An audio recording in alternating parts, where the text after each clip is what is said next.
Medina মুনাওয়ারার মসজিদে আমি বাইরে হইতেছি, সে আমাকে দেখি বললো যে বসেন, ইশারা দিলেন, আমি বসছি।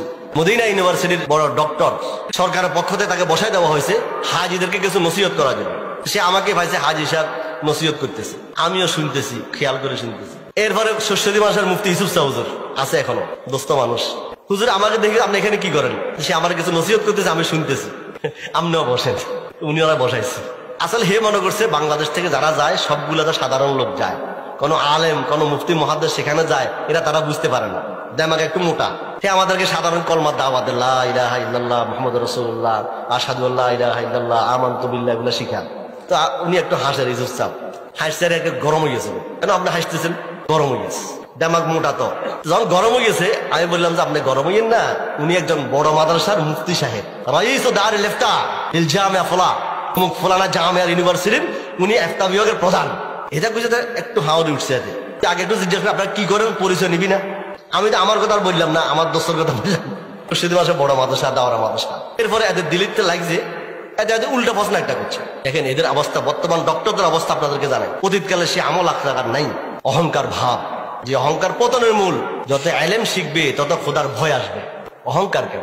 সারা দুনিয়ার মানুষকে অজ্ঞ কেন মনে করো? আমার কয় আইন আল্লাহ, আল্লাহ কোথায় বলো? আটকা ফেললে প্রশ্ন করে। এতক্ষণ কলমাসি গেছে, এখন প্রশ্ন করে কি আইন আল্লাহ, আল্লাহ কোথায় বল? আমি বুঝে গেছি তার উদ্দেশ্য কি। তাদের ধারণা হচ্ছে ইমাম আজম আবু হানিফা রাহমাতুল্লাহ যে বলছেন আল্লাহ সর্ব জায়গায় বিরাজমান, বলছেন না? এটা কোরআনে আছে, নাহানু আকরাবু ইলাইহি মিন হাবলিল ওয়ারিদ, আমি তোমাদের শাহারত থেকে নিকটে আছি। নাহানু আকরাবু ইলাইহি মিন হাবলিল ওয়ারিদ। আরো বহু আয়াত তো আছে, এখন আর ওইদিকে যাচ্ছি না। আল্লাহ সর্ব জায়গায় বিরাজমানের কি অর্থ এরা বুঝে নাই। এরা এটাকে এমন ভাবে নিছে যে আবু হানিফা এটা মারাত্মক ভুল করে ফেলছে। আল্লাহ সর্ব জায়গায় না, আল্লাহ শুধু আসমানে। দলিল পেশ করে একটা হাদিসে আছে, এক গ্রাম্য লোক জিজ্ঞাসা করছেন, বলছেন আইন আল্লাহ, তাই আল্লাহ কোথায়? সে বলছে ফিস সামা, আসমান। ওই হাদিসকে তারা দলিল পেশ করে যে হাদিসের মধ্যে আছে আল্লাহ আসমানে, তোরা কেন কস আল্লাহ সর্ব জায়গায় বিরাজমান? এটা তার উদ্দেশ্য। তো এইদিকে আমি আর লম্বা যাচ্ছি না, বিষয় আরেক সময় বলবো। তার প্রশ্নের উদ্দেশ্য বুঝে আমি বললাম যে হ্যাঁ তোমার নিয়ত হচ্ছে আল্লাহ কোথায় না, আল্লাহ ফিস সামা, আল্লাহ আসমানে আছে। একেবারে খুশি হয়ে গেছে। তার উদ্দেশ্য হলো আল্লাহ আসমানে বললে সে খুশি হইব, আল্লাহ সর্ব জায়গায় বিরাজ করে সে নারাজ হইব। যেটা খুশি হবে সেটা আমি বলছি, আল্লাহ আসমানে। সাহ সাহ, তুই সহি কথা বলছ। আমি একটা প্রশ্ন করি তোরে, কর তুই আমারে বল আসমান কোথায় আছে বল, আসমান কোন দিকে বল। এই যে হাত সামা, সামা কোথায়? তাতে হাসি দিয়ে আসমান ইলাহে না ইলাল ফক, আসমান তো উপরে। আজ আসরিহুল বহতান গলত, স্পষ্ট গলত, ভ্রান্ত কথা। শুধু আসমান উপরের দিকে নয়। কি বলস তুই? আসমান শুধু উপরের দিকে নয়। হ্যাঁ বুঝতেই রাজি না, অনেকক্ষণ বুঝাইছি। পরে হ্যাঁ তুই ওই কিতাবগুলো পড়স না যেগুলো আমরা পড়ছি, আমরা দেয়াবন্ধে যে কিতাব পড়ছি, হাটাদা যে কিতাব পড়ছি, আমাদের সিলেবাসে এই কিতাবগুলো ছিল, তুই এগুলো পড়স নাই। কি কিতাব?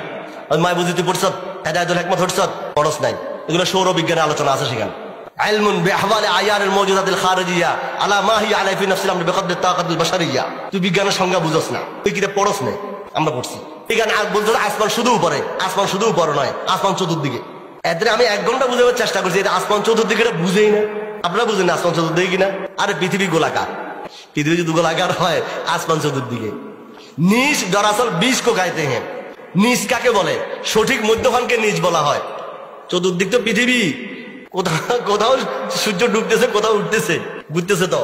এটা তো করবীয় শাকাল দাব্বার, পৃথিবী গোলাকার, চতুর্দিকে তো আসমান। এখন বললাম ওয়াসিআ কুরসিয়্যুহুস সামাওয়াতি ওয়াল আরদ, এই সপ্তম আসমান জমিনের গোলার ভিতরে, এটার ভিতরে ওয়াসিআ কুরসিয়্যুহুস সামাওয়াতি ওয়াল আরদ, আসমান জমিন সবকিছুকে বেষ্টনী দিয়ে আছে কে? আল্লাহর কুরসি চতুর্দিকে আছে।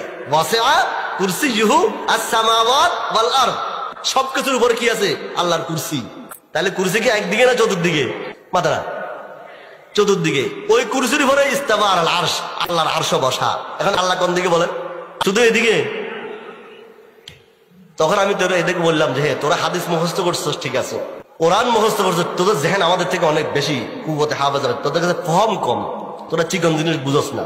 আমার এই সাধারণ কথা তোকে বুঝতে আমার এতক্ষণ সময় লাগে গেছে। পরে বুঝছি